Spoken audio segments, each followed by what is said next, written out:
Listen, ladies and gentlemen, we got to discuss something involving Lamelo Ball, MB1, the one of one. It's going down. We going live tonight, ladies and gentlemen.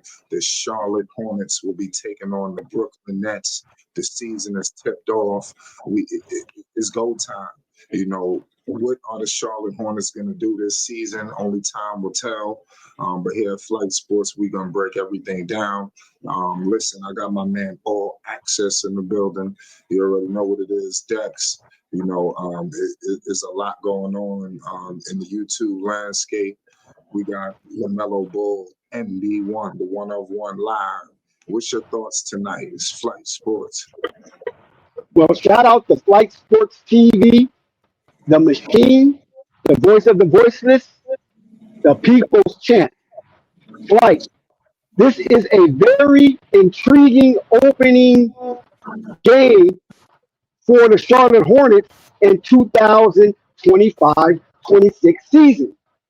And the reason why this game is pegged as intriguing is because you have several backstories that have prompted the Charlotte Hornets into the conversation of the pundits and those who analyze the game for pay. All the professionals, even the average Joe, is curious to see how well the Charlotte Hornets respond after denying access to the Spectrum Center to Ace Bailey. They drafted Con Knipple as their star choice of the 2025 draft. So it's going to be very intriguing to see these two rookies and how their career extends. Miles Bridges, did you see how Miles Bridges closed out training camp? Did you see the wonderful Miles Bridges play with so much zest and zeal that now he is the conversation within the Charlotte silo as being probably the number two option on the floor at any given time that LaMelo is on the floor with him. So Brandon Miller has had a very steady training camp, but Miles Bridges seems to have superseded the performance and expectations a lot of pundits and analysts had for Miles Bridges. They kind of felt that Miles Bridges had one leg in the grave, and Miles Bridges, unfortunately for them, has proved them wrong once again. Miles Bridges and LaMelo Ball at one time was considered a decision away, a coin flip away of who was going to be the face of the franchise. And we all know how that played out based on the offseason decisions that Miles Bridges made in that season. It's like, when was the last time that the Charlotte Hornets is coming into the preseason, coming out of the preseason into the regular season as a favorite on opening day? The Charlotte Hornets is coming into this game, according to the odd making site, as a 5-point favorite. So that means Brooklyn is coming down south as a road dog of -5. That is going to be very interesting in itself to see if the Charlotte Hornets, with the poorest defense they have displayed throughout LaMelo Ball's tenure as a Hornet, can they prevent the Brooklyn Nets from covering the spread as a 5-point dog?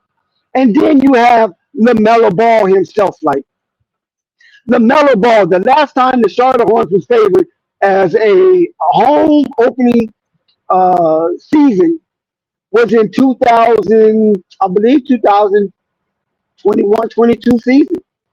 And that was the last time that the Charlotte Hornets sniffed a extra season game in the play-in.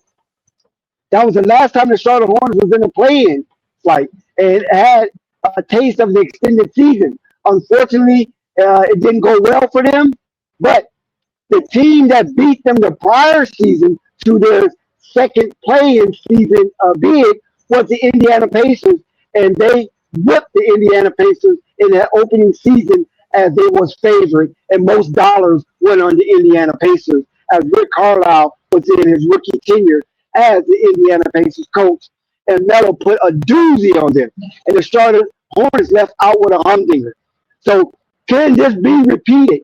Can the Melo Ball and Company repeat what's going down in the Spectrum Center as they have renovated a bunch of the buildings? Like, Yes, most definitely. Speaking about the Brooklyn Nets, they looking to bounce back themselves. They finished last season 12th, 26 and 56. Things didn't go clearly, the way they wanted it to go.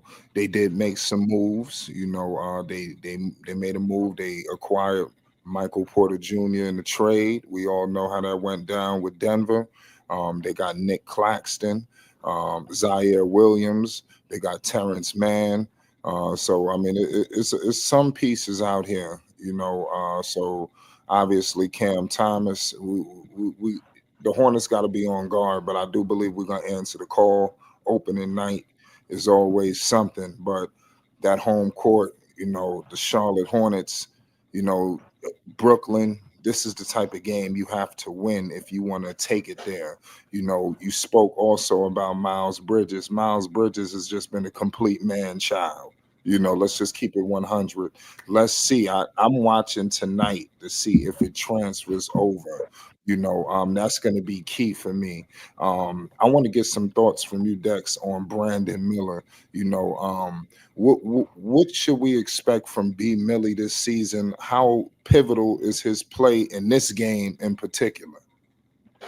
well, honestly, it's like the way that the training camp ended, and the Charlotte Hornets went 2-1 in the last three games, and we already know the last game against who was that, the Knicks. That was a throwaway game, but they had a good three-game run, and Miles Bridges was a focal point of that run, and a resurgence of Airbnb has basically been demonstrated during that time.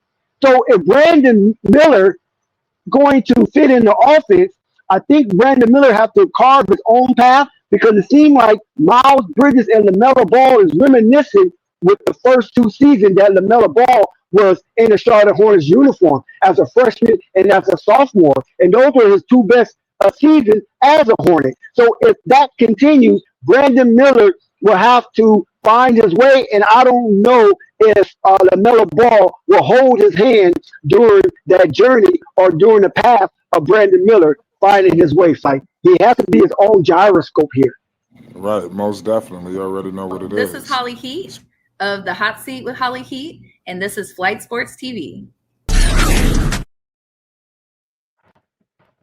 Peace and love, ladies and gentlemen. Make sure you hit the like button. We going live. You already know what it is. Make sure you tune in. It's Flight Sports.